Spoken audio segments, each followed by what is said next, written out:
Ouais, en fait, de la façon dont Majid Oukacha défend, le contre-islam, hein, pour essayer d'en imposer et cetera.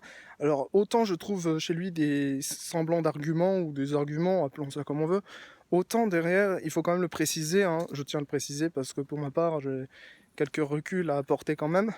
Il est certes loin d'être parfait, bon, personne ne l'est, mais c'est au niveau de la façon dont il défend la chose. Il dit, en gros: «Dieu n'existe pas». Et par là même, il se place comme un athée. Alors que derrière, il défend la politique du Dieu n'existe pas. Bon, c'est son choix, hein, comme dirait l'autre. Mais le problème, c'est que du coup, il est plus dans la ligne agnostique, qui ne sait pas. Après, certes, il a réfléchi, il a porté des réflexions sur l'islam, etc. Blablabla.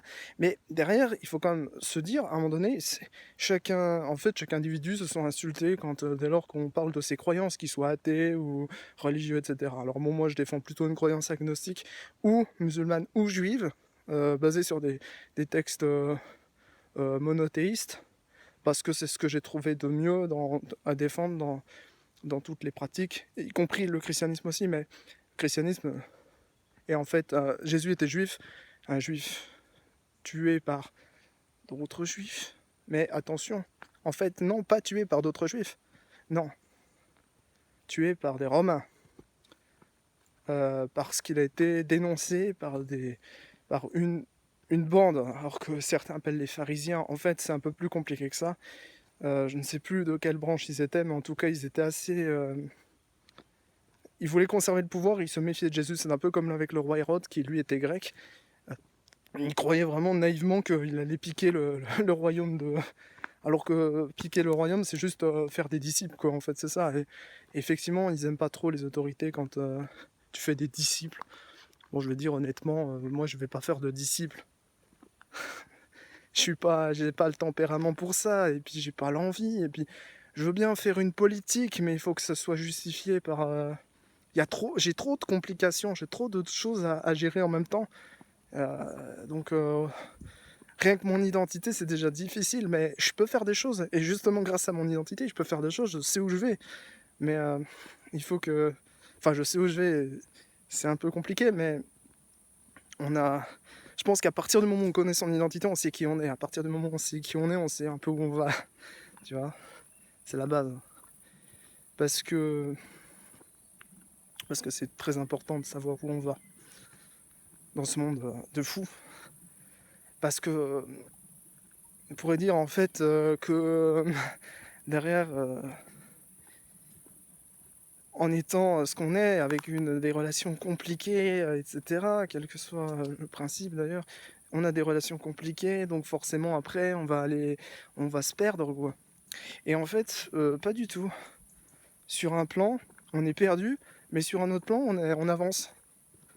C'est-à-dire que là maintenant, je suis assez.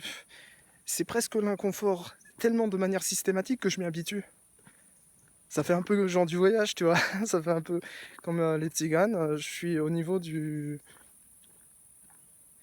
Alors, au niveau du culinaire, hein, je mange pas de hérisson, mais au niveau de. Puis je mangerai pas, du m'en garde. Mais ça veut pas dire que voilà, je suis parfait, non. Ça veut dire que. Ça veut dire que en fait, je suis. Je suis calme, je suis posé, on va dire. Même si derrière, je me prends la tête tous les jours, quoi. Tous les jours. Que ce soit avec les uns ou les autres. C'est normal. Mais ce qui est moins normal, c'est de se prendre la tête avec des gens que tu connais même pas. C'est ça le truc. Vraiment, des gens que tu connais, on se prend la tête pour un détail, mais c'est vrai que des fois, c'est saoulant, hein. Ah, c'est saoulant parce que c'est toxique, quoi. Mais en même temps, c'est la vie, quoi. Je crois que on aura beaucoup de choses à apprendre encore. Et là, pour l'instant, c'est vrai que je suis pas arrivé au bout, hein. Puis plus je vois le temps passer, plus je m'assagis, j'ai l'impression. En même temps, je fais des conneries, mais je m'assagis. Parce que c'est vrai que c'est important de s'assagir, en fait, parce que il faut regarder, quand t'as un ennemi, il faut toujours regarder qui t'as comme ennemi, en gros quel groupe, puis ensuite très vite tu t'aperçois que même dans ce groupe, il y a quand même des gens qui sont plus ou moins assagis. Ça dépend, ça dépend pas que de l'âge, ça dépend de leur expérience personnelle et puis de leur relation avec les.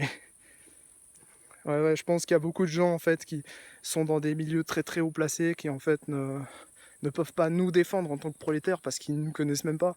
Ils savent même pas dans quel milieu on a vécu, ils savent rien de notre réalité et ils ont des préjugés sur nous en fait. Des gros préjugés. Ça va pas les aider.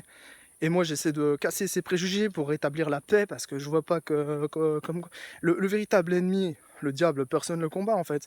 On a l'impression on est entre clans, entre peuples en train de s'entretuer. Et puis moi, comme j'ai plein d'origines, des gens de différentes cultures qui se sont entretués dans mes ancêtres, enfin qui se sont entretués, en tout cas dont les peuples se sont entretués, dont les races se sont entretuées, ben, bref, t'as compris.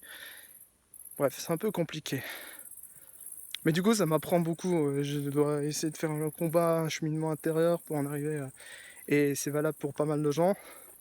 On va essayer de comprendre en fait comment on va pouvoir s'en sortir en cassant les guéguerres entre frères, déjà pour commencer. Et ensuite, petit à petit, rétablir une paix. Alors, pas une paix mondiale dans le sens nouvel ordre mondial et tout le monde suit le grand gourou. Non, pas une dictature mondiale. Non, une prospérité mondiale. Allez.